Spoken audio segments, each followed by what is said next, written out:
Hello everyone.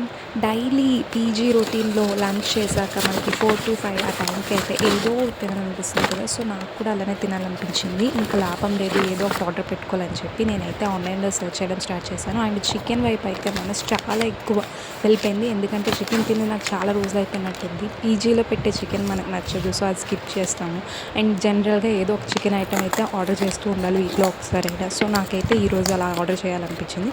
And ఎప్పటిలా కాకుండా డిఫరెంట్‌గా try చేద్దామని చెప్పి నేనైతే ఇంకా ఆన్‌లైన్ యాప్స్‌లో సెర్చ్ చేసుకున్నాను. దట్ టూ ఈసారి అయితే ఒక కొత్త యాప్‌లో ట్రై చేశాను. మనకి మంచి మంచి ఆఫర్స్ అయితే రన్ అవుతున్నాయి. యాప్ గురించి అయితే నేను లాస్ట్‌లో మీకు డీటెయిల్స్ అన్నీ ప్రొవైడ్ చేస్తాను. అండ్ నేను ఇది వచ్చేసి చౌస్ నానో రుజీ అనే ఏషియన్ ఫుడ్స్ నుంచి అయితే తెప్పించుకున్నాను. పేరైతే కరెక్ట్‌గా స్పెల్ చేశానో లేదో తెలీదు కానీ టేస్ట్ అయితే మాత్రం చాలా బాగుంది. చికెన్ బార్బిక్యూ పీసెస్ అయన్నీ అయితే నేను తెప్పించుకున్నాననమాట. ఏషియన్ స్టైల్‌లో చాలా బాగా చేశారు. బట్ ఆ సాస్ ఏసుకోకుండా ఉండాల్సింది అని నాకు రిగ్రెట్ వచ్చిందనమాట. ఫ్రీగా ఇచ్చాడని ఏసాను. అదైతే బాలేదు. బట్ నార్మల్‌గా అయితే టేస్ట్ చాలా బాగుంది.